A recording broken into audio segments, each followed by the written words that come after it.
right, y'all. Y'all didn't see this one here coming. I got a legend in the building. Man, go ahead and introduce yourself. Man, Finesse2Tymes, man, 250, Big Ricky, however you want to see it. So has Finesse always been your rap name? Or there's something? Nah, I had a few rap names. I've been rapping since I was young, so my rap, first I started off as, damn what I started off as. What was my first rap name? Damn, I can't forget. I mean, I can't remember, man. At first, I ain't had no rap name. Okay. And then my first rap name was YB, Young Baller. That was my first rap name. And then I had an alter ego then. So it was like Young Baller and Spalding. I was throwed off. I was up. And then, now I had a few, listen. Then Black Migo. Black Migo. Yeah. And then it was Finesse2Tymes. Okay. Yeah. So how was you growing up in school? Was you like a class clown, a bully in school? It was a mixture. It was a mixture. It was a mixture. I was a mixture of both. Was there somebody that you look up to growing up in your neighborhood or as a child? Yeah. Who? Can you share it with us? It was two people. Well, what kind of childhood? Like what ages? Like what? Like age? at 13 to 15. Yeah, it was a nigga named Booby and my stepdad, Julie, Big Julie. Okay. Yeah. So you born and raised in Memphis? Yeah. What's your favorite restaurant in Memphis? Man, I ain't got no favorite restaurant, man. I ain't got no favorite restaurant. I just be smashed. Or what you like to eat then? Man, I like to eat lasagna. Man, I'm a soul food. Baked chicken, candy yams and shit. Cabbage and shit. No, I'm one of them type of. No sweets? Not no more. I'm too old for this shit now. Too old for sweets? Man, I take a bite of cake, man. That motherfucker sweet as a motherfucker. I can't eat that shit no more. So growing up in the neighborhood, did you and your brother go around jumping on people? We done tour around some. We done, coming up as a little, took a couple bikes and, broke in a couple houses, throw a couple Nintendos and like that. Yeah, the normal childhood. Have you ever walked into a store or somewhere and your brother did something and somebody confused you with him? No, but people say we look alike though. Yeah. Now, even to jump back to picking the name Finesse2Tymes, was that gonna be the final name you landed on? Yeah, it's over with. I think that's gonna tie in. It's like I got it from it was a experience that could have caused me not to be right here with y'all. Yeah. The reason why I got that name. So there's it's a sentimental value to it. And it ain't got nothing to do with finessing people. How about say, was there a person behind that name? Nah, okay. It wasn't people. Actually, that old gave me that name. Oh, yeah. No, old nigga gave me that name. Why did he give you that name? That's what I'm saying. I really can't explain it because, but at the same time, just know that I got a lot of people talk about it, but they don't even not know I done it. Like, to this day in the county, I done had people come to me and say, my man was a nigga that woo and beat his charges. Yeah. At what point did you know, when you pick that name, you're gonna go down to history with that name and go from there. At what point did you say like, nah, this is it? Like, was it immediately or was it like after like maybe when he said it? The first time I did it, he said, man, your name don't need to be Black Migo. Your name need to be Finesse. Ooh. And then I did it again. And he was like, man, your name need to be Finesse2Tymes. And I looked at myself, he was like, damn, that's hard. And I was like, man, you know what I liked? And I was so happy. He was like, man, you know what? I said, man, I like that, man. I'm gonna keep that right there. Man, don't call me Finesse2Tymes from now.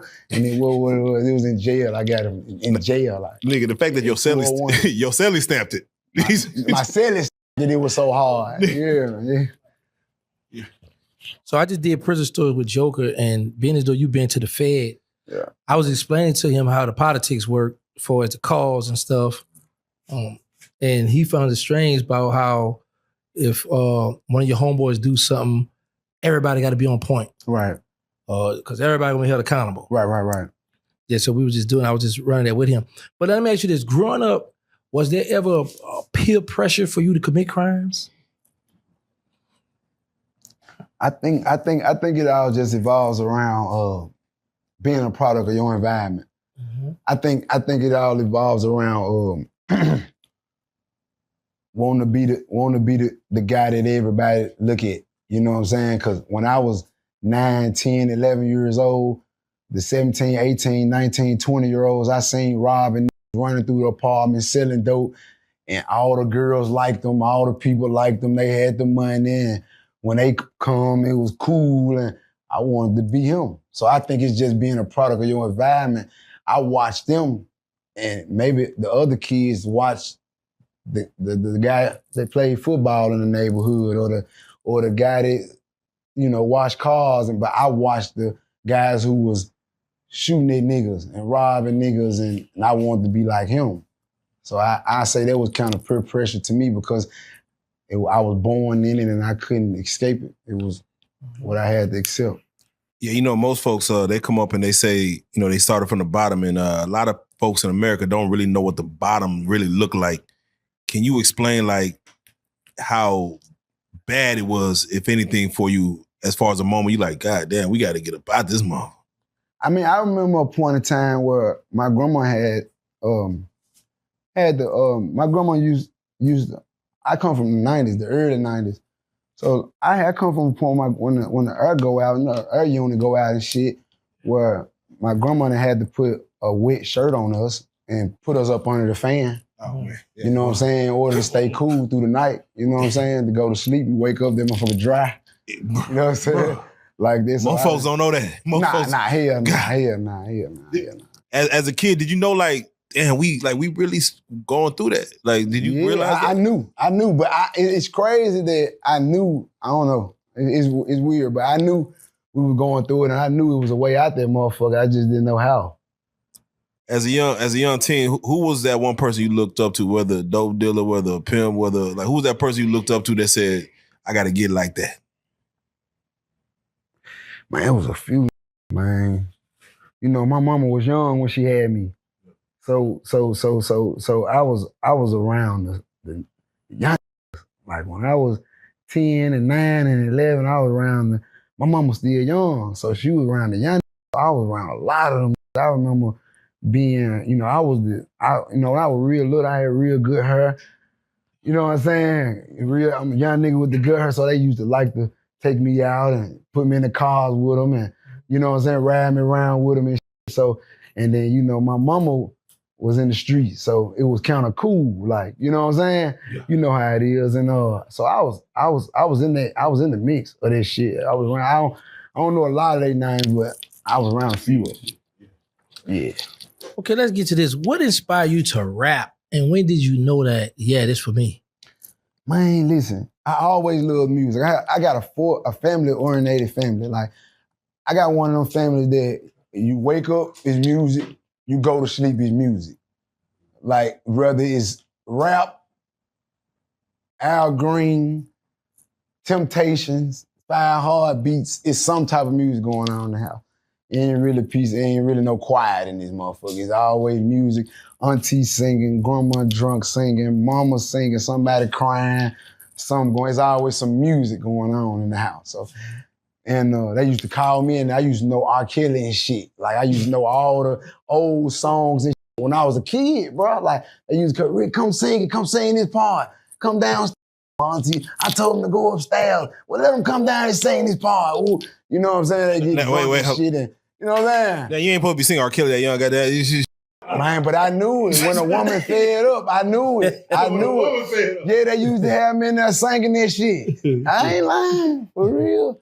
I ain't lying. So do you remember your first verse you ever wrote?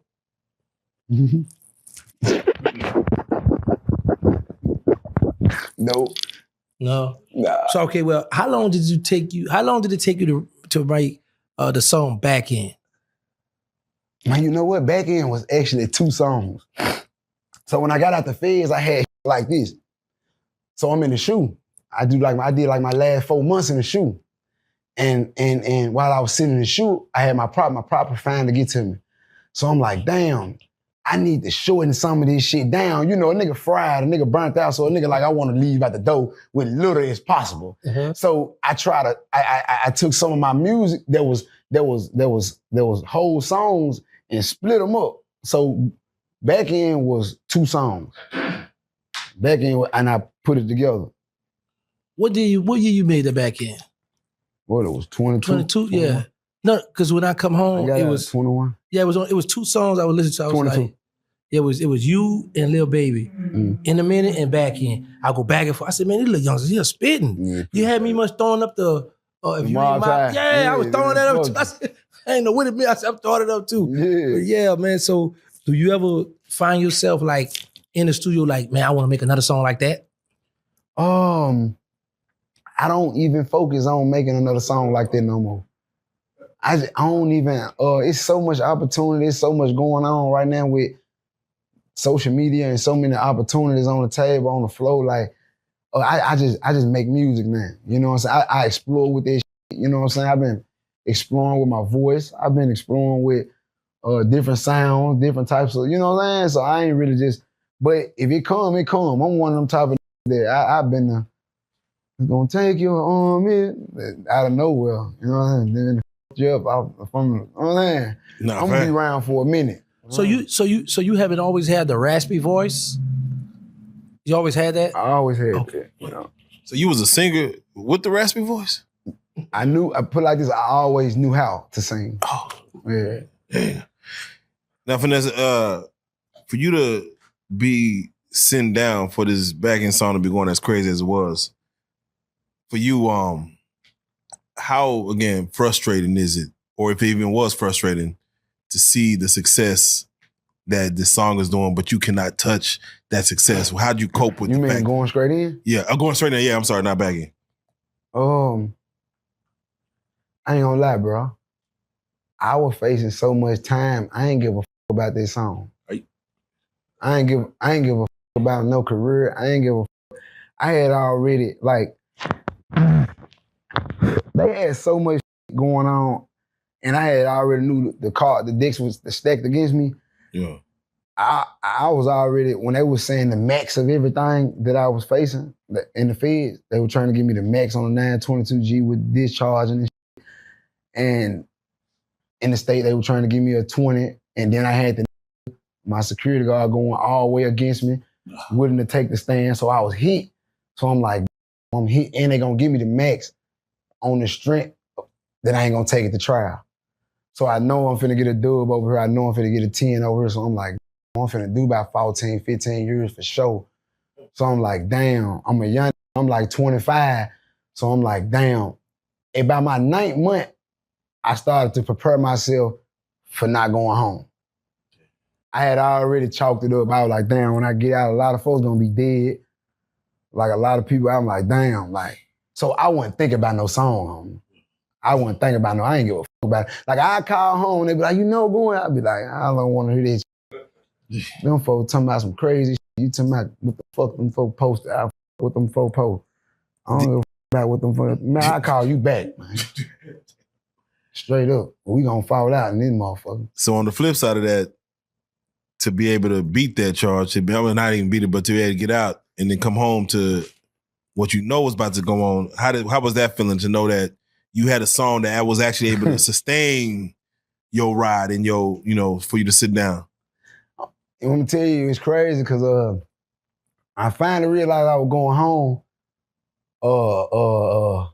I had ended up getting 60 months in the feds. They tried to give me the high end. They fought the prosecutor fought for the high end, and my lawyers fought for the low end. For the strength I done been to psych wards and shit. You know what I'm saying? Mental health. So the judge met him in the middle, gave me 60 months. So when I got to the feds, I started getting more information on my state case and knowing how this shit was finna turn out. So I was like, oh, I damn near go home. So now I've been locked up almost 2 years. So now I'm like, I might probably go home now. Like, if this right here go on and this right here go on, and mine, it went on. It went on, and they dismissed this shit. And I was left with a gun case, and I couldn't take the gun case to trial because I still had the security guard willing to tell them that I had his gun. So I couldn't take it to trial, so I had to bite it. So they said, take a 5 on it, don't take it to trial. They put both of the 5s together, ran them together, and I ended up squashing, doing the whole 60 months in the Fed.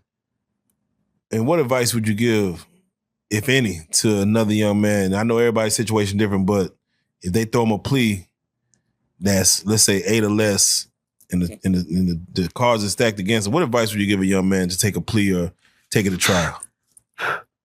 One thing about it, if you ain't did nothing, take it to trial now.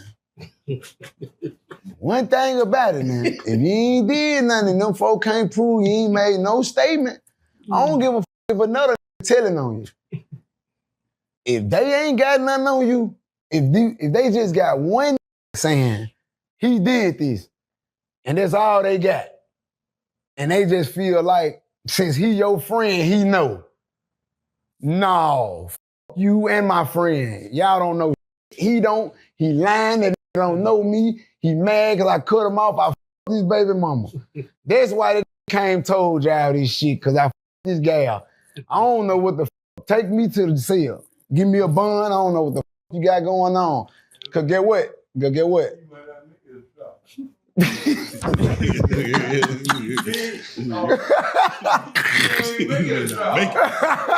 You see what I'm saying? So I ain't gonna lie. But first I wanna say, man, don't even put yourself in a situation that you even have to go to trial, bro, or do none of this because it's too much money and opportunity out here to throw your life away. If you got a mama, if you got a family, if you got kids, my advice would be, man, not to even put yourself in them situations. They shining out here today. This shit going on out here today. Motherfucker having fun, living life, man, at 19, 20, and 21 and shit now. You don't want to go to no jail, man. That shit for child molesters and suckers, man, and people who touch old people and kill old folks and shit. They ain't even touch babies and shit. That shit ain't for no players. And men who can work and get something going for themselves, women who can get something going for themselves, that shit ain't for players. You know, a young dude looking at you and is mesmerized by the lifestyle and saying, I'm trying to get to that quick. That mean he gonna have some choices to make, saying he trying to, I'm trying to get on that finesse You got level. to sacrifice. You're gonna have to sacrifice. You're gonna have to put the internet to the side. You're gonna have to stop looking at the internet. You're gonna have to stop wanting to pop it. You're gonna have to stop wanting to do this shit. You're gonna have to sit that shit to the side and say, this shit just ain't for me right now. Because once upon a time I had to do it. I bit my tongue. I sat back, even before I went to jail, before I went to the feds, before I went to the penitentiary as a young, when I was 16, 17, I would watch a nigga pop it on spinners and doing it.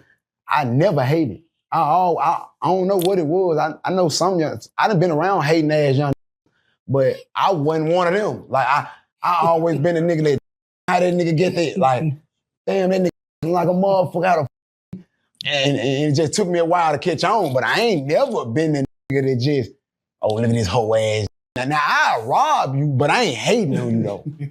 I rob you because I'm up. But I ain't robbing you because I'm hating on you. You got to, I don't like them, rob you, bitch. I don't like this nigga. Mm-hmm. That's hating on me. I got to have this, boy. I ain't gonna lie. You what it is. You know what I'm saying? I ain't never been no hating ass. So, this shit inspired me, what I'm saying? As a young, I ain't never been, even today, I practice who doing better than me. I practice who got more money than me and where I want to be physically, mentally, financially, and, you know what I'm saying, spiritually. I practice this shit because you got to study the great if you want to be the great. That shit came with experience. They done experienced something that you ain't. That's right. And you got to follow this shit, and it just is what it is. If you a sucker, you ain't. If you a sucker, you ain't gonna feel it. You gonna be like, I'm taking my own route. I'm my own man. My own self. And I ain't nobody getting this, make it this far, not looking up to somebody. God, you just a real, you just a to the point where don't nobody inspire you. You just that real. I'm just a real, I inspire, man. You just a real nigga. Like, niggas too real. So I seen recently you online with Lil King. Yeah. What sparked you to just forgive him? Because I'm a person that did 23 years, 10 months in the Fed. Mhm. And I seen the bull crap and I seen with Hustle Cartel what was going on online and they playing with freedom. Right. So what moved you to be like, okay, I forgive you? The reason why I forgive King is because he don't know the value of moral and principles. He don't know. Do he have a conscience? Yes. He do have a conscience. He know the difference between right and wrong, but he don't know the value of morals and principles, loyalty. Like, he don't know that it'll really get you killed. He just see people die. He just see people, foul happen to people. He don't know the value of this shit. He don't know that shit you can lose your life, you can lose your career, you know what I'm saying? Behind depreciating your loyalty, you know what I'm saying, to people that been good to you. And that's the only reason why I forgive them. Anybody else, you grown, I feel like you should know that.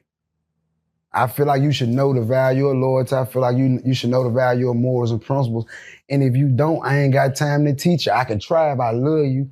You my family, like, I don't supposed to be like this. It's supposed to be like this. And it's supposed to be like this. But then they'll take that and mix and screw that as controlling and narcissism because he got the money. And the whole time I'm just trying to show y'all how a family is supposed to be. But they'll take it and mix and screw it, like, because everybody want to lead and I don't know about it, But I'm cool with stepping to the side if you got the better idea and everybody agree that you got the better idea, I'm outvoted.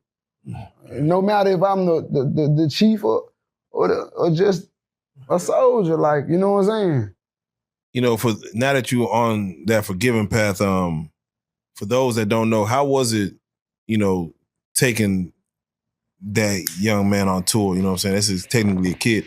How was it city to city going with this man? And were you like worried about his well-being as you was it extra worry or were you more so just like, I'm trying to turn him up? It was never about turning them up. It was never about turning them up. I ain't gonna even not lie.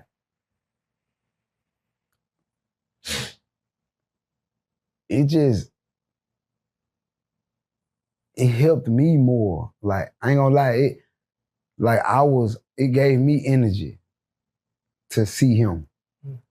Like, his energy inspired me. Like, to be around me, like, to take him to the shows and to see that, it helped me. It was peace to me. I don't know why, but like, for some reason, like, there was peace to me because it was like, damn, he ain't in the streets. Like, damn, I wish somebody would have did that to me. Like, damn, like, and I knew what I knew.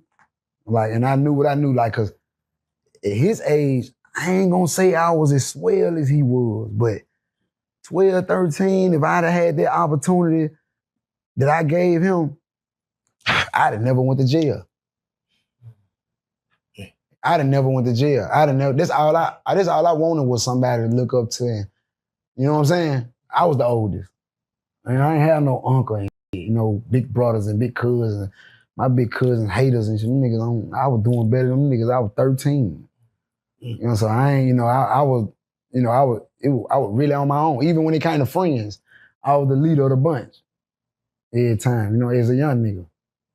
So it's good. Is it safe to say you saw a little bit of yourself in him? Yeah. Man. Yeah, and I ain't want him, and I just didn't. I'm very superstitious and I believe in the universe. I ain't want to pull off. And knew in my heart it was something I can do about it. You know what I'm saying? Here I am, fresh out the jailhouse. I'm fresh out the Fed. I got all these millions. I done pulled up over here in the trenches in these Rolls Royces and shit. And here go a young rolling blunts bigger than mine, shirt off, got more money in his pocket than all these do. I'm like, he literally 9 years old. Like, I'm like, he hitting these niggas on the dice, man, harder than I hit. Man, he hitting these. Damn, like, and we ain't hesitate. Like, we ain't hesitate. Like, I let my foot out, like, bro, I like him, bro. Like, I don't like that. I was like, bro, you want to go with me? Like, man, yeah.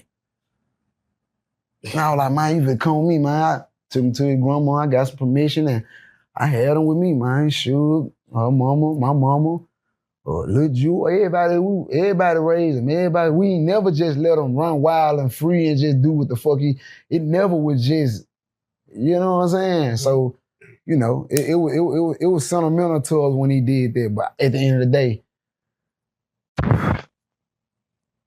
you know, we felt the way about it because we felt like he know. You know what I'm saying? But at the end of the day, when we lay down, and us as men, you know, the men, we understand. You know what I'm saying? What's the most you seen him hit for on the dice? What's the most he hit for on the dice? Oh man, me and King, King, hundreds of thousands. Yeah, hundreds of thousands. I done been betting on the sides, 5,000, 5 with King on the dice. Yeah, man, he serious. He different. I ain't gonna lie. So you ever shot dice with Hustle Cartel? Yeah. You and him, y'all in a good space right now? I mean, he all right. All right, what about Wack 100? What about him? How you feel about Wack? He had a few things to say. I kind of be trying to keep my name off of people who be putting my mama name in their mouth. Gotcha. I'm cool with making content. Make your content, get your money, feed your family, but don't put my mama in there. I don't play with folks' mama and kids. So I'm a man. I come from a place where you don't play with certain people. Like, you don't play with a mama, you don't play with a kids. You know, it's on site with that type of shit. Gotcha. And it's life or death about that type of shit. And, you know, it's all right. You know, and like, if you report the shit, cool. Okay, Finesse mama said this. Finesse said this. All right. But don't go in the depths and the details and think you know what you talking about and get them being disrespectful. And that's when cause you don't know, like, this still my mama. Like, you gotta understand that. You know what I'm saying? At the end of the day, it's still pressure about my mama. Like, you gotta know that. The same spot you sitting in, I interviewed your mother. Mm-hmm. And your mother, one thing she said that really made me like, Mama really love her son. And I asked about the juvenile situation. And she wasn't on board. She straight said, I told my son, don't get no stay, don't say nothing. Right. Mom stood on business. Right. I love and respect that about your mother. No, the reason why I asked that, because when I come home, I used to be riding around Dallas. I was bored. I would listen to that song when you say, I gotta tell such and such F him, I got 100. I was like, you got 100? I'm finna know you. You know, I'm like, okay, I'm about to come out of retirement, get that 100. You know, me and Wack had our running. Vlad put us together. But I was just listening to your songs and wanted to know where y'all was at, because I know how by you being from Memphis and from the trenches, and then people get online and get the plan, you know, and you coming from the Fed, people watching you, supervisor release, I know it'd be pressure. I mean, you know, I ain't no dummy. I ain't Crash Bandicoot. I have been, you know what I'm saying? But if I see certain people that disrespected me, it's a lot of technology and cameras in today. So I probably couldn't get it like the way I really want to get them. You know what I'm saying? But if I don't get you in the wash, I'm going to get you in the rinse, right? So you might get away if I catch you at the MGM casino or something. You know what I'm saying? But now, you going to do me a favor if you approach me aggressively. Yeah, you're going to do me a favor. Have you ever ran across one of your ops? I don't see them, man. Oh, okay. Them niggas probably be checking my location, man, before they move and shit. So how does it feel to see your peers like Moneybagg Yo, Black Youngster, and other people from your hood achieve success? I love it. I love it. I embrace it. Like, you gotta understand, Memphis got a sound, bro. Like, and I love music. You see what I'm saying? So it's a sound that I know, like, if we was to put this together, if we was to do this together, this shit really go. This shit really, and we all know that. Who wouldn't want to hear a mixture of Memphis rappers together? Who wouldn't? When they talk about the hip hop genre, what they say? Memphis. Who wouldn't want to hear a mixture of Memphis artists together, dog? And that's what I still take my hat off the 3-6 Mafia for. Like, they was able to do that, and look what they was able to achieve. Even though everybody didn't get the success they got, we got good music. Crunchy Black. We got good music that I listen to today.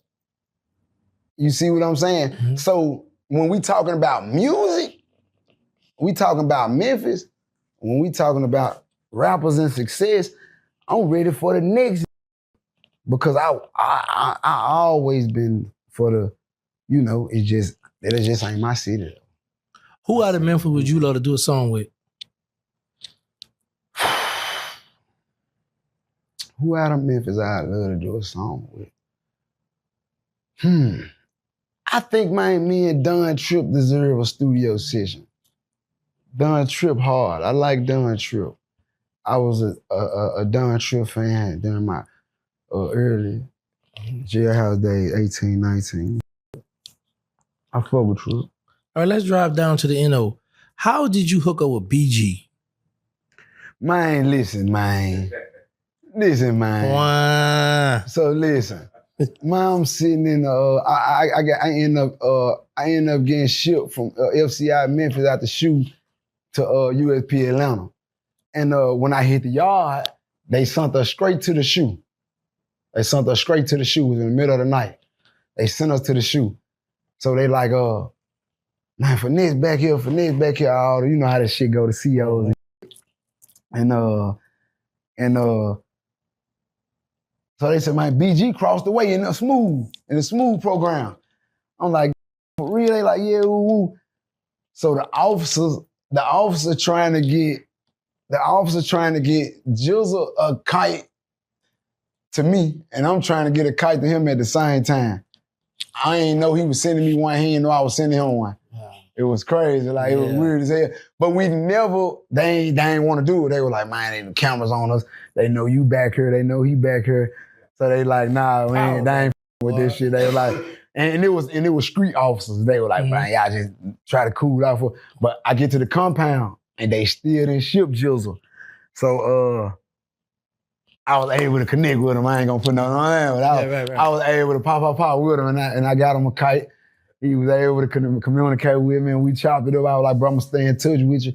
When I go home, we're gonna turn up, you know what I'm saying? And Jizzle, yeah, real Gangsta nigga. Fire. Yeah. I made sure the New Orleans car seen my paperwork and everything, like, just to make sure, like, cause I'm in the car with Jizzle. So I'm like, I need y'all to read my work, like, since I was young. So y'all know, like, you know what I'm saying? So I give it to them, they read it, ooh, and it was what it was, you know what I'm saying? And that's why it is what it is. A lot of in the streets, if you ain't never been there, you don't know, you just don't know. And a lot of who think they know, they don't know. You know what I'm saying? And you have to go there to see it and really get down in this shit. But yeah. When you getting ready to do a song with Jizzle, have it ever crossed your mind, or is in your mind like, I gotta smoke him on this track? Nope. It was the only thing that was on my mind was, damn, I'm in the studio with when I was 9 years old, watching Baller blocking, when my mama say, cover your eyes. On the part when the bitch was eating dick on side the stove. You know, mom like, cover your eyes with bootleg. Nigga, we had the bootleg. I'm like, I'm in the yo with Jizzle. Like, and this shit cool as like, you know what I'm saying? Like, it's the hot boy. You know what I'm saying? So it wasn't never, it was, but I always got friendly competition with any rapper. It's always friendly competition. You gotta know I'm trying to smack this track now. You gotta know that I'm trying to stand out. I'm trying to make them listen. And it ain't got nothing to do with you, man. It ain't. I'm just trying to make sure them know me when I come in. You know what I'm saying? When I hit this bitch, I'm trying to make sure they know, man, how you finesse. Ooh, this finesse, this bitch finna go off. If it went hard, if it finna be hard now. Yeah, one of them. That's how I like you to hear me. You know what I mean?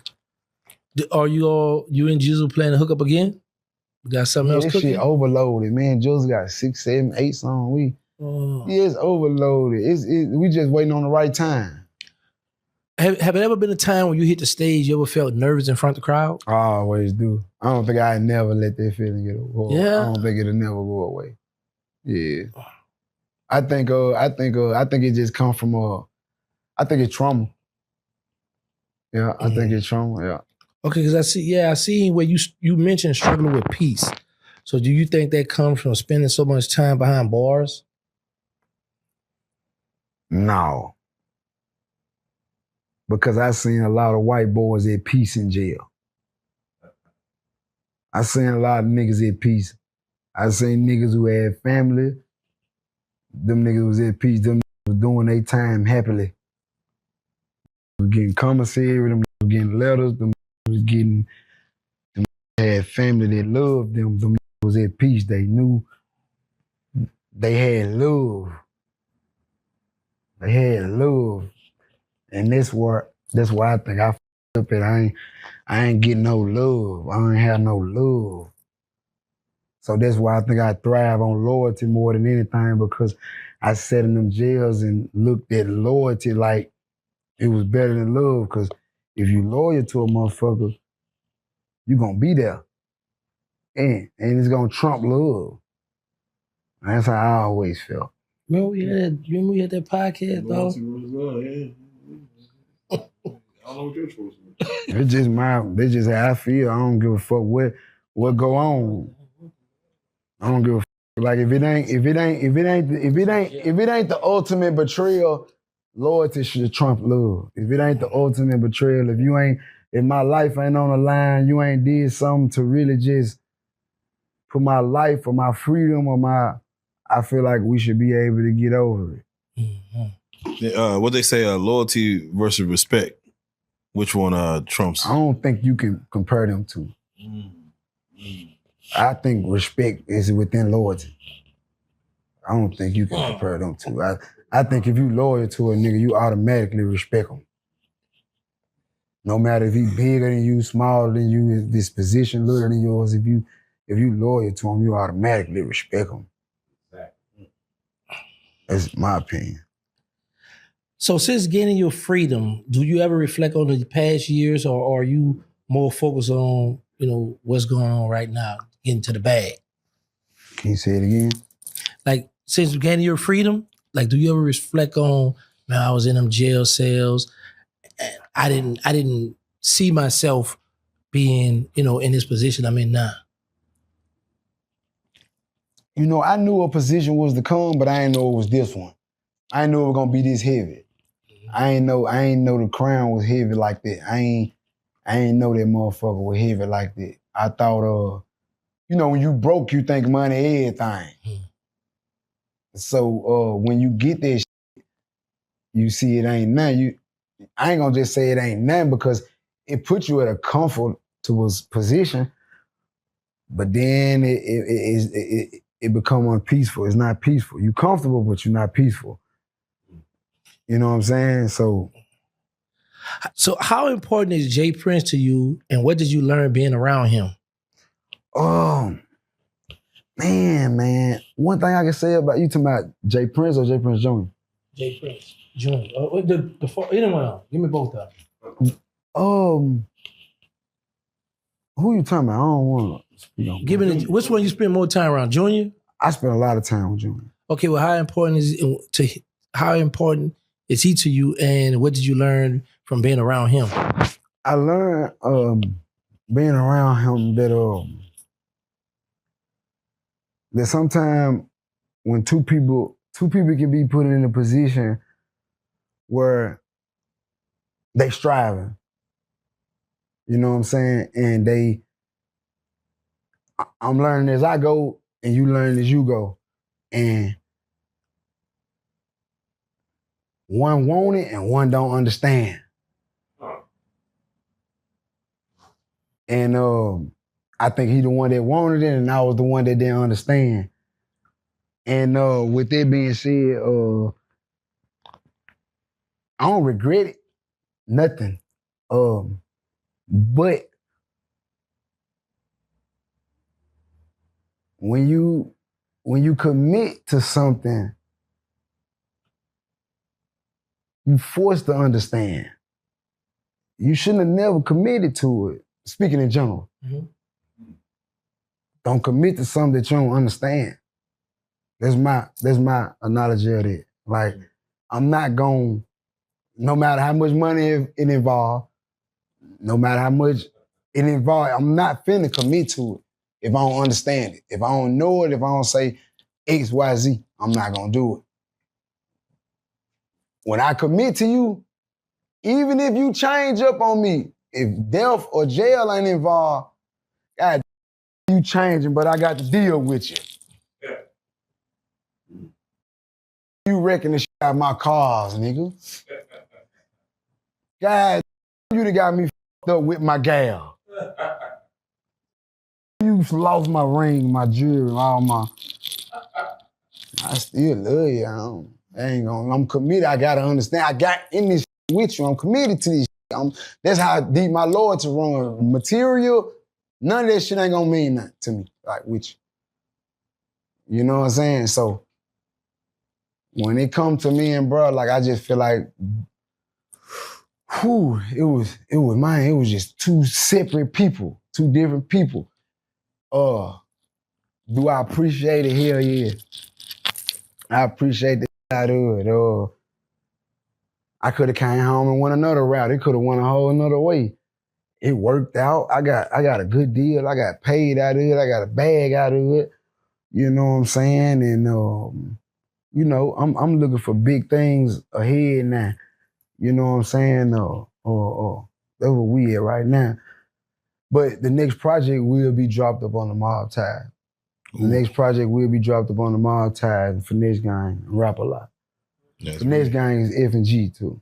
F&G. It's my record label. Now, with that being said, coming from Memphis, what does Houston mean to Finesse2Tymes? That's the spot.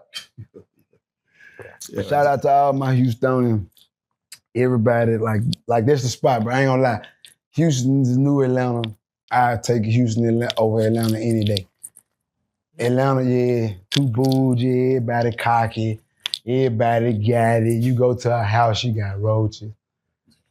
Yeah, all that old shit straight. Houston, they gonna live beyond their means. I love Houston, bro. Like and the nightlife never ends. It never ends. You got 9 o'clock mornings in Houston. Yeah, you up. It's like Miami, man. Like you come to Houston, you hanging out with the right, you gonna be out to 7 o'clock, 8 o'clock. You gonna party. You ain't close. You ain't shutting down at 2 o'clock, 3 o'clock. You gonna ball till you fall. Yeah, meaning. If you ask me, I like it because of the marketing. The marketing, the if you a businessman and you looking at this like, I'm looking at it like, damn, if you got something, all night getting this shit out. If you a thoroughbred hustler, you like to beat your feet, this the spot. Cause it's always gonna be a spot 6 o'clock in the morning that got 100 people in it. At least 2, 3 in Houston every night, like Monday through Sunday. Okay, so there's footage of you standing on a car in the middle of a crowd arguing with someone doing your video shoot. So was that part of a skit or something, or when you somehow to my check in? Nah, man. I was a little intoxicated, right? I was drunk, right? I was full of Don Julio, right? I ain't gonna lie. And it was a normal night, bro. Everything had went smooth. Everything went good. And got the back end when I was leaving. And I think my manager and the promoter started talking. And all I heard was my brother. You talking about? That's all I had to hear. Like, it's over. Like, you know, you know how this shit go. Like your brother say, you talking about it's old with. Like everything else out the window. Like, you know what I'm saying? And I heard somebody check in and I seen the like he finna the behind him like they finna walk off and run off and so I had to count. I'm already knowing I'm situated. So I jumped on top of the car to be able to see everything around me. Cause it was a truck right here and I got big in front of me. So I can't see anything. I'm a jailhouse. So I'm trying to see. So I jump on the car like, cause them running and I'm like, I'm all right. They ain't know nothing at the same time. They need to know what they, so they ain't want to do nothing. And it was somebody who was drunk trying to find out. He still, I don't give a f*** drunk, sober. You don't tell no nigga to check in. No motherfucking well. All right, what's the most you've ever spent on a chain? Man, I think the one like this one and my piece that I got now. Yeah. So which piece of jewelry mean the most to you and what makes it so special? My Art of War pieces, they had took them when I had went through some legal shit. But I'm getting them back tomorrow, matter of fact. They mean a lot to me. Cause I studied the Art of War. Okay. You said it was remote, it was took? Yeah, they had took them. They was in the bag with some shit. Oh, okay. Yeah, and I saw you online, and you do the same thing I like to do, go and fight or fuss with the comments. I see you talk to somebody about... Man, they be bullshitting, bro. Like, but they like how you engage, though, and you be giving it to them. I be dead serious because like it be like, y'all don't really understand. Like, and how the f*** you understand when the niggas do it, but I don't. Like, it's cool when they do it. It's a problem when I do it. Like, it's cool when the niggas say and do this shit. Your favorite motherfucker, what you know what I'm saying? What you slick, know what I'm saying? What you side, know what I'm saying? What the f***, nigga? You know what I'm saying, nigga? What you mad, nigga? So it put you in the mind state like, damn, what the fuck so many niggas hating on me for? You know what I'm saying? But then when you sit back and you understand the universe, you know that, you know, if you ain't got no haters, you ain't got none. Cause ain't no motherfucker tuning in to a motherfucker who ain't hitting on none. Come on. Yes, sir. Yeah, ain't no tuning in to a who ain't hitting on shit. Like, you got to be hitting on something. Like something about you. Feel something about you, want to hear something about you. I don't give a fuck. They want to see about you. You on their mind. So haters matter. Speaking of comments, man, you know, you just recently went viral, man. We say powder. Man. He said, give me a perk or something. Man, listen, man, cause I seen one of them young niggas, man. I know it be a young nigga, somebody draw shit. Man, I know it be one of them young niggas, man, on that motherfucker. One of them young niggas said in the comment, man, what you be on, powder? And I said, what you gone on that powder? Nigga, powder, nigga. Out of everything. And then I just sit up here and told him before I was talking about, I was like, I ain't gonna lie, man, I'm sweating like a mother. That probably ain't yurt. So I just sit up here and said it. And then they gonna say, damn, what you on, powder? It got to be a 11-year-old, cause you said powder. You ain't say none of the slang. You said something a baby will say, get your off my motherfucking shit, young nigga. Shit ass don't know what the f I'm talking about, what I got going on this motherfucker. So, yeah, that shit, they clipping that shit, got that shit everywhere, man. Shit crazy. It's one way to go. They done made a whole song out this shit. Oh. This shit crazy, bro. Yeah. Nah, this the other one. Yeah. DoorDash and yeah.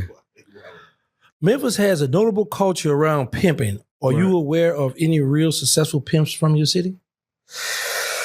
Successful pimps from my city.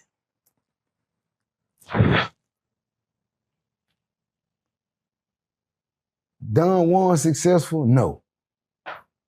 Pimping Ken successful? No. Who really got out the game, who really, I would say, Project Pat successful? I still say no.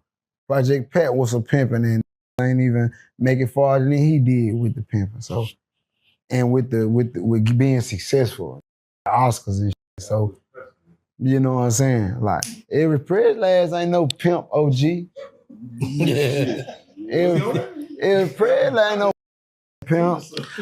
So let me ask you this: are you respected all throughout of Memphis, or is there any areas that you be like, nah, I ain't gonna go around now? Nothing never happened to me, bro. And I done been everywhere on every side in Memphis, and I done been around all the gangsters, the ones they call the gangsters, the ones they call the killers.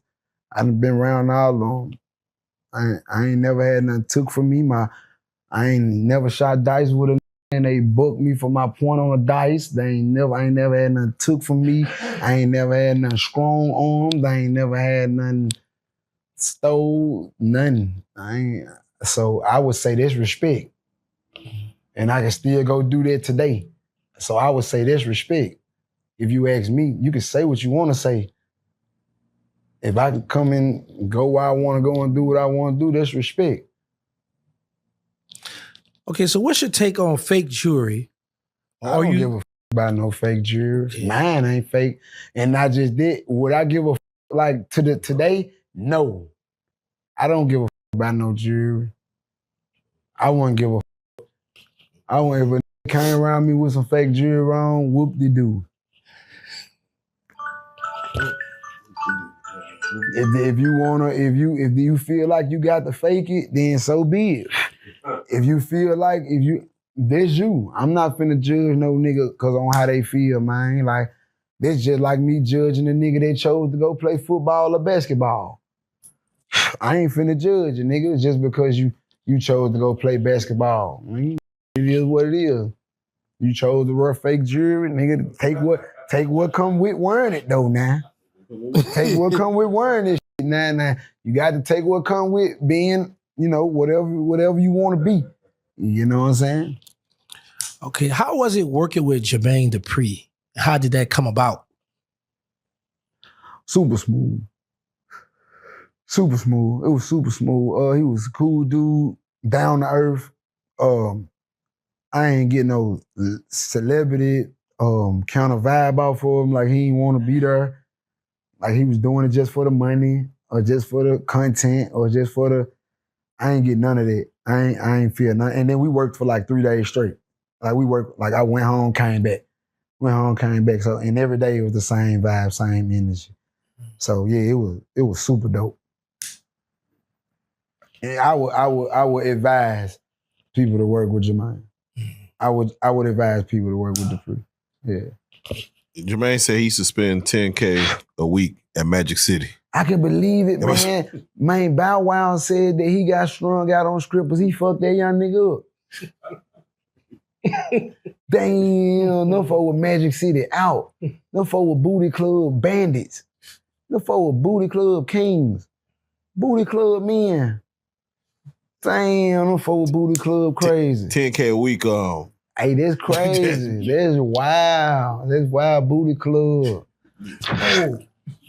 I saw recently you and my homegirl going through it. Who there? Tokyo. Oh yeah, she cool there. She funny in here. You know I'm all for friendly fire, right? Uh-huh. I'm all for friendly fire. So she had said something about my baby digger in my nose. You hear me? So when I go to sleep at night, I get tired. You know what I'm saying? I might not. I got a book in my nose. And she put the flashlight on, get my book out my. She said, baby, can I post and get your book out? Nah, look, I don't care about no one. I said, I don't care about what nobody think either. You can post getting the book out my nose. I don't care. She posts again. Here come her big funk ass. Oh, I just don't want to see this, not today. So I had to turn up on her one time, young town style. She came back with her shit. I feel like I said, I'm friendly fire. So, yeah, she cool as hell. I fuck with her. I told her we was gonna collab and do some shit soon. Okay. With her, yeah. Okay, that's what's up. Yeah. Who you listen to these days? Music. I listen to my people. I listen to Lil Ju, I listen to me, I listen to my folks, like young niggas around my way, little Memphis up and coming rappers, and you know what I'm saying? I listen to I listen to my folks. Now, hey, the fact that I think Ju coming out with something, is he gonna drop a mixtape or album? Me and Lil Ju got a mixtape coming. Is Finesse on that thing? We coming, it's a joint album, joint mixtape. Yeah, it's Lil Ju project. It's a joint venture. It's I ain't gonna lie. It's a tape. You know what I'm saying? I ain't gonna lie. It's the secret weapon. I feel like it's gonna be coming real soon. Like right when y'all least expect it. So Cool. I ain't gonna lie.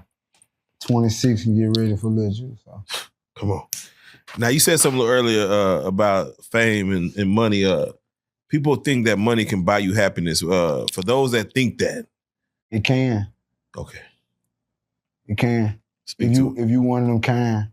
And I think it's phases that you go through. And I think greedy be already at that phase anyway. And I ain't made it to that phase because I ain't never been no greedy. I always just wanted to eat. You know what I'm saying? And it's a phase, bro. It's a phase. It's most definitely a phase, bro. That go through. And if you overcome it, you overcome it. If you don't, you don't.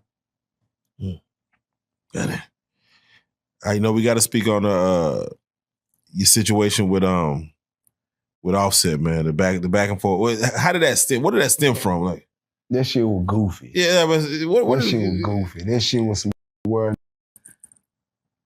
Man, shit, you know how nigga get about they gal, bro. Nigga be fucked up about they baby mama. And shit, I had said some shit about the Stephon, man. You know, I just be chopping my shit. Like, I just be popping shit. Like, I don't mean no screaming, baby. I don't be meaning no harm. Like, I don't be mean. I just said, man, the handsome nigga that fucked that hit, what's the nigga name? And that's the first thing kind of my mind was Cardi B. And they said, so it wasn't no, like, I don't fuck with this. You know what I'm saying? I got music with Quavo and shit that I want, you know what I'm saying, that I wanted it to come out and shit. So, you know what I'm saying? I was trying to keep it cordial. DM me. Man, fuck nigga, keep my name out your mouth. Woo. Come on, bro. We're gonna be men, bro. Like, you ain't gonna put me on your story and shit. We ain't gonna do that. Like, we're gonna be men, bro. Like, say call me, bro. It's a misunderstanding. Like, call me, whatever, however you feel. And let's get to the bottom of it. Don't put something on social media, then try to get to the bottom of it when we on the phone. Don't throw no rock and hide your hand. You know what I'm saying? I ain't with all this shit. Like, so it went there and then it turned into some social media shit, and I just left this shit alone because I feel like once it make it to social media, it ain't no shit for real. Like, So y'all didn't squash that? Is it I remember y'all did get on the phone call. I talked to some people that yeah. It's all good. He all right. We have to ask, you know, because it's trending, you know, trending on Netflix, man. This Diddy documentary, 50 Cent putting that out.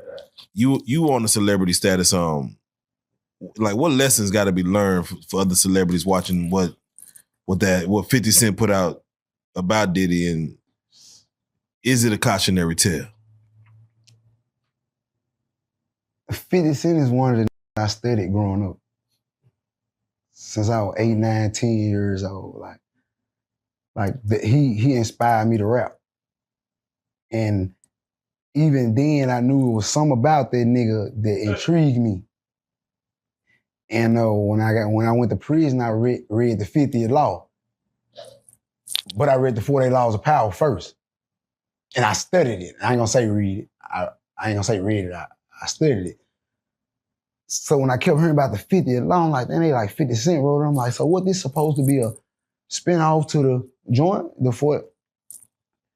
So to know that he wrote this shit, let me know that he mastered the 48 Laws. So I'm like, that's why this been so intriguing all my life. Cause it was an aura that this moved with that I seen all my life studying him. Like, damn, this move with over like this demands attention. It like he makes sure you see him. And he been making sure that for about 15 years. He make sure you see him. Like, so when it comes to the Diddy documentary, whether it's true or false, man, 50 gonna kill it. Like so I ain't seen it. Do I care to see it? I've been thinking, I seen glimpses of it. It's just, like I said, man, like how people mix and screw and then how people can be bought. People can be bought. So it's like, but I salute 50 at the end of the day. You can't do nothing but take your head out to him. And he taking advantage of his advantage.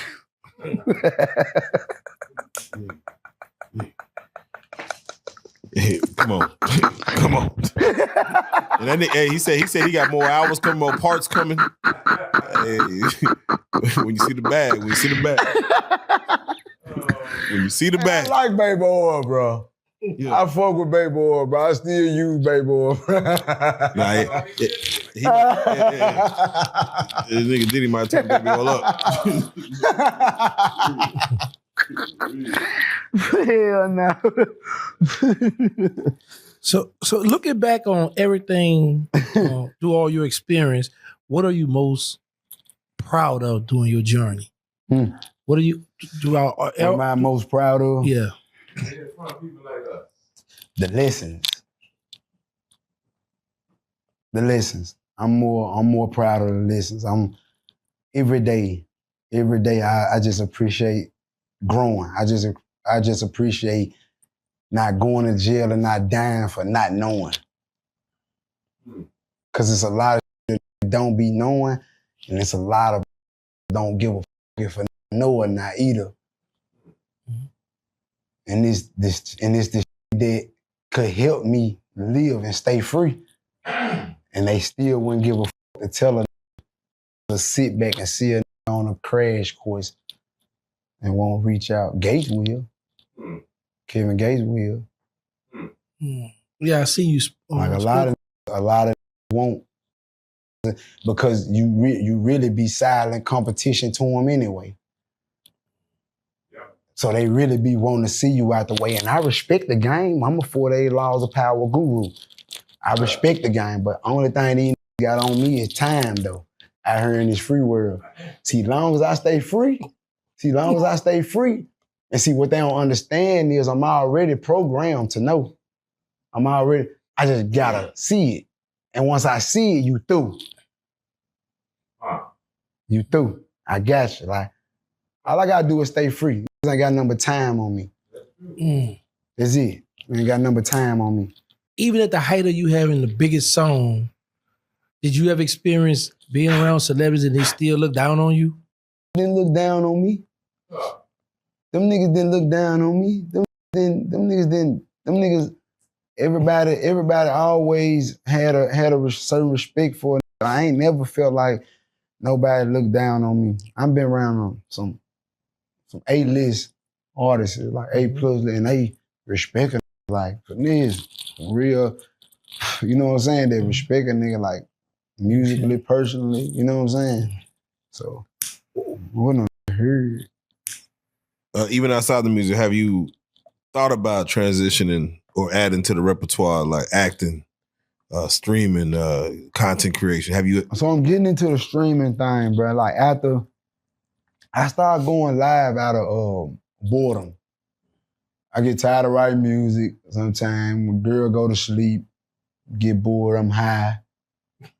I be like, what the fuck? I'm finna go live. And then I found myself arguing with the comments, like, the fuck is you talking about? Like, nigga, every time my stains on the floor.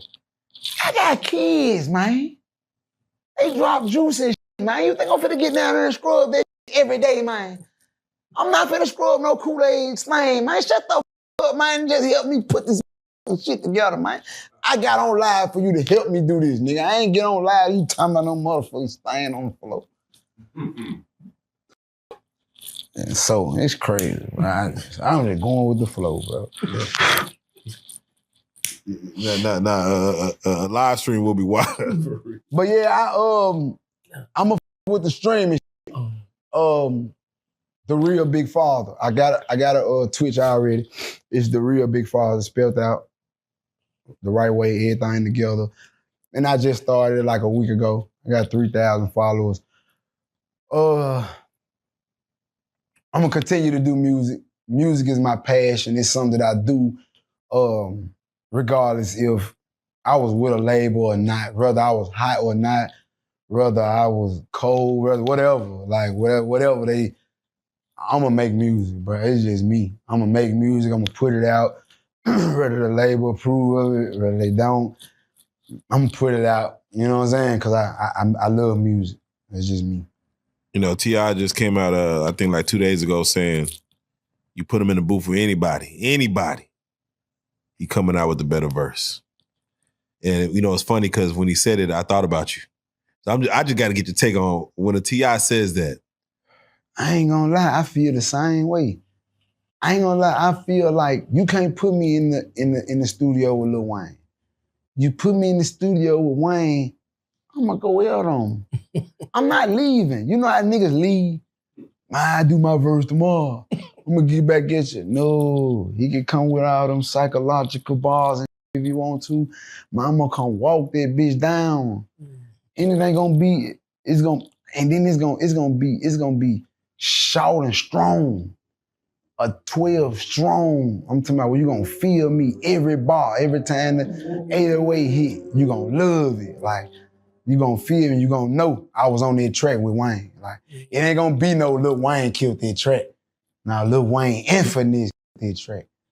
Yeah, I'm coming with that motherfucker. So I don't knock feeling like that. But do you think he would smoke you on the track? T.I.? Yeah. Like I said,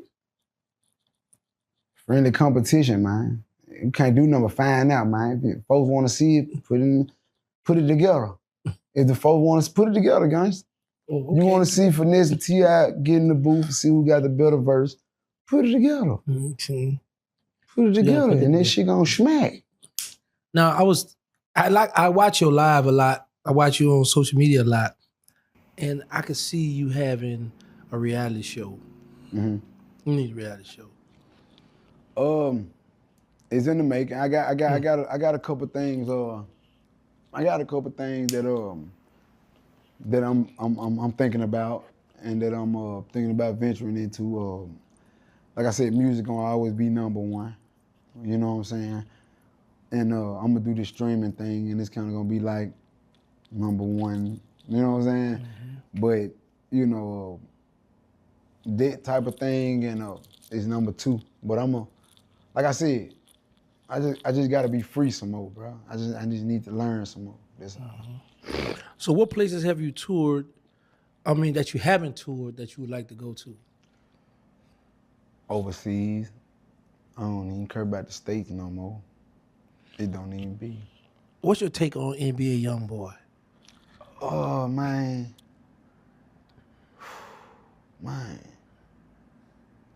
I seen a post where they were like, man, he the today Michael Jackson. I can go for that in the hip hop world. Yeah, I've said that too. I can go for that, like, because like it might be his aura. It might be his aura.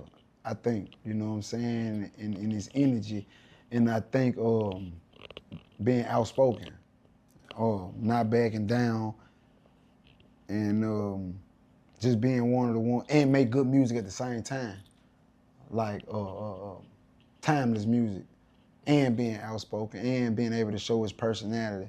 I think personality mean a lot today. If you a rapper that ain't got personality today, you finna sink. If you ain't, if don't know what's up with you, if you ain't opening up, letting the people know, because everything is about content today. Like I got the podcast, like everything is about content. So the rappers just trying to, I'm watching it. They just rapping and it's not catching the audience no more, because people listening to it. It's doing this, but the content creators and the entertainers is getting more engagement than but the rappers that show their personalities, like YoungBoy, like this why his engagement is so high, because people know him. He don't have a problem with people knowing what he go through. You know what I'm saying? A lot of try to hide oh, I don't want a nigga to know this, I don't want no nigga to know this was up, oh, when I go to the interview, don't ask me this question. Oh, nah, ask me whatever. I mean, I'm a man. But they'll get on these tracks, I'm a man. I'm a real man. But then I go to the interview, I don't want to hear nothing about, because they don't know how to defend it. They ain't equipped. You ain't no man. You a boy, think you a man. You can ask me whatever. Come on. I'm prepared. This ain't just no paid interview. You can ask me whatever. I'm willing to accept my flaws or whatever. I'm a man, nigga. I ain't ducking nothing. Lying from nothing. I don't need no PR, none of this. I'm a man. I am in the PR.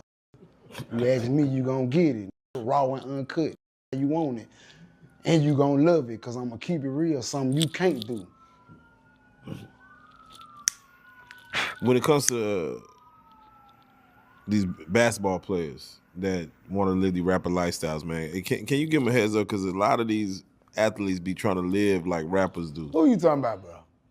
I ain't even bro. Yeah, this is going back in the day. This is back in the Shaq days. The every basketball player that wanted to be a rapper, but yeah, them niggas be want to rap. That nigga said Dion. That nigga said, yeah, they be want to rap. They be want that rapper lifestyle. I think you said a rapper lifestyle. No, they want that clout. They want that fame. You think the clout, the look? I think it just be something that our culture. I think it just come with our culture, our race. Like, we black, bro. So you know we like music. We like hip hop. So when we get in the NFL, even if it's baseball, you know what I'm saying? Like, but you don't have too many hip hop hood who go into baseball. Like, so you know you gonna get some hood that get into football, and they brought us from the street and shit. They were from the street and shit, and they fucked around, got a scholarship, and went. Like, you know what I'm saying? They just natural born street, and you really can't take it from them. Like, come on, you got boxing, like them who be natural born fighters, really know how to get in there and fight, really got structure with their stands. But they be from the street. You can't knock how they coming. Like, you just look at it like, oh, because he know how to shoot a ball, he ain't got no street in him. Man, that might probably smack the shit out you, man. You don't know that, man. You looking at the internet thing because he ain't scored no points. He scored 8 points. He a bitch. Man, run up on that man you want to. Man, gonna buy it, slam this shit out you, bullshit, man. Like that man a hoe or something. You know where that man from? Beat this shit out you, crush your face in. What that Ja Morant mean to the city of Memphis? I think he mean a lot to the culture of Memphis. You know what I'm saying? Like he Ja Morant fun. Yeah, he fun. You say somebody that's dope? They sat him down a couple times. They sat him down a couple times, you know, due to him getting too involved in the culture. They had to sit that boy Morant down, getting a little too involved in the culture with the gun gestures. Do you feel that's fair? Like, and then can't celebrate with a... That shit ain't fair. Come on, man. Cause I seen some of the shit that other people that made, they created, coming up and back in the day. I think it's all based around what's going on today. I think it's all based around social media. If social media would have never had nothing to say about it, the NBA would never have nothing to say about it. When social media say something, the NBA got to react. So it is what it is. Goddamn. Now, social media run the world, man. I'll never forget that. Now, that is facts. Do you wish, if possible, would you have come up in the before social media era, the trunk popping days, the Tupac era, the Biggie era, before social media? You feel like, what would your career been like back then? I would have been one of them, right? You know why? Because I'm one of them. I'm a natural born striver, like a natural born hustler. Like, I strive for anything that's better, I strived for, even when I was young. Like when I was 11 and 12, I probably ain't had number 2 or 3 t-shirts. I probably had 2 white tees and 2 black tees. But before I go outside with my t-shirt dirty, I'm gonna take it, I'm gonna put it in the sink with some Clorox on it, some dishwashing detergent. I'm gonna wash it out real good, let it sit. I'm gonna get it real good. I ain't gonna get it till it's yellow. It can't be yellow. You can't put that much bleach on it. You can't just hit it with the bleach. You gotta mix the bleach with some water. See, I'm a real street baby. Like, don't just hit your shirt with the bleach, it's gonna get yellow. Put it in a cup, put some water on the bleach. Then hit it, pow. Get your shirt all the way icy like it came from the corner store, $5. Earn it. So I always want the best. My partner probably came outside with the same. I got the same t-shirt I had on last night. He got the same t-shirt, but my t-shirt looked like it just came out the store. The collar might be sitting up a little bit, wrinkled and shit, but it's cool though. You know what I'm saying? But because I made the best out of it. So all my life, I wanted the best. Like I always strived for the best. Like even with my haircut, I swear y'all might not believe this. Promise to God, I steal my kinfolk clippers. When I'm at home, before I just go to school or go outside with a McDonald's hairline, Iggy Monster, or just a hell nah, I'm finna get in that mirror with these clippers. Zzz. And get what? I come out that motherfucker, I might be pushed back a little bit, right? But ask my mom, how I look, Mom? Mom ain't gonna lie to me. You pushed it back a little bit, but you all right. But get what? I don't care, cause being all right matter in the hood. As long as you all right in the hood, you good. I'm all right, I'm gone. As long as I'm all right, that what matter in the hood. You ain't gotta be perfect in the hood. You can just be all right. Like, and in school, damn boy, your hairline a little wop. Man, come on, man, my hairline wop, but your shoe dirty as a motherfucker, man. Woo. My hairline, I'm all right though. You know what I mean? Like, it was all right back then. Like, yeah. Man, Finesse, you know, when you hear names like Mo3, XXXTentacion, Young Dolph, Takeoff, you know, you see what this rap thing is, you know, as far as they call it a dangerous sport, they call it a dangerous game, and you right there in it. When you see these situations happen to these young men, does it affect how you move? Does it affect your thought process? Does it make you reconsider this career itself? Yeah, because I'm if I do, I'm damned if I don't. If I get the ups on me, I'm damned if I get the ups on. You see what I'm saying? Because if a nigga get the ups on me, then they go my life. But then if I get the ups on them, they go my freedom. So I try to move accordingly, man. I try to I pray for the business. You know what I'm saying? Just, you know how it go. Do you believe in what they call this game, the Illuminati, the sacrifice, whatever the riches beyond all means? Does that play into anything that come in your mind? I don't be wanting to hear that weak ass shit. It's something for real. Whenever every time a nigga hear that word, like nigga, like I don't be wanting to hear that. Nigga gave a goat, baby. I don't be wanting to hear that. For real. I don't be wanting to hear that shit. For real.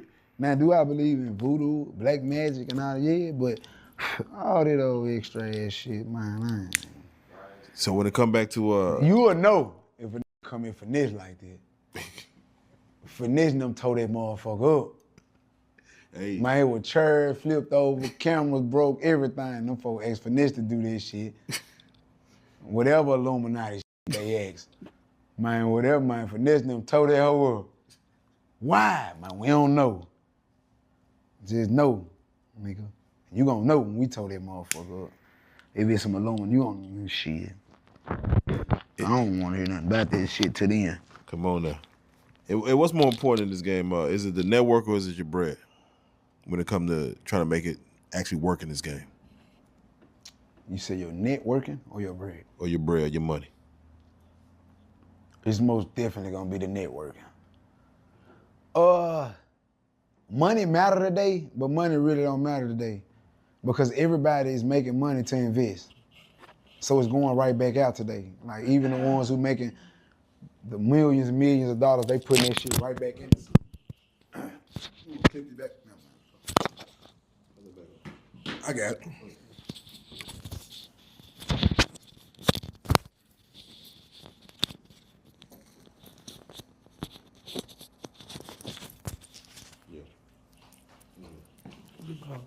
Oh, they making that shit just to invest it.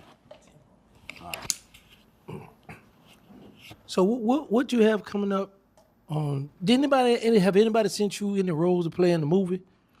No, not yet. No. Nah, I know I got the Tupac thing coming up though. I know I got the Tupac play coming up. I already know. Okay, you gonna play Tupac? No, I'm just saying like I know this how my life gonna turn out. Oh, okay. Yeah, I already know. Yeah. Well, you want to be in a movie as far as you want to hit that road? I want to explore. I want to explore my talents. I want to explore my voice. You gotta understand, I only been out the feds 3.5 years, bro. I ain't been out here. Like a lot of people got a lot of time on me. That's it. You know, give me 10 years on the streets, you'll see how, and you know what I'm saying? Like my talents and my, you know what I'm saying? My attributes and what I can do. And nigga Pac, he played a bad guy in Juice, you know, his first time out. Would you jump in that same shit? Man, we can have a Juice 2. Y'all want to put a Juice 2 together? Yeah. I play Pac and Juice 2. Big facts. We put that bitch on Tubi. Oh, yeah. Okay, walk me through how did you get cool with Rainwater? My Rainwater call made me about 30,000-40,000 in about 3 days one time. Huh? Hell yeah, man. And then after that, man, Rainwater just seemed to be a good. Like he just, you know, I don't judge niggas out what other experiences with them. You know what I'm saying? Cause I no telling what you did to him. I no telling how he moved with you that made you. They just like women. I don't judge women off their last relationship. That nigga ain't nothing like me. You know what I'm saying? So you mean when you say when you come around, dudes go put their girl up? Yeah. Shut up and roll up. Yeah, man. Yeah. Cause I got manners and shit. I don't got manners and shit. I ain't having manners these days. Okay. You got any shout outs before we get out of here, man? I just want to give a shout out to all my supporters. Anybody who support me, everybody who still riding with me, who believe in me. My mama, my brother, my family, everybody who fuck with me, love me. One more thing, because you just mentioned, I wanted to ask you, and you just said it. I don't know how many brothers you have, but do you think it's possible that we could see you and No Love on the camera together? One day you might. One day you should.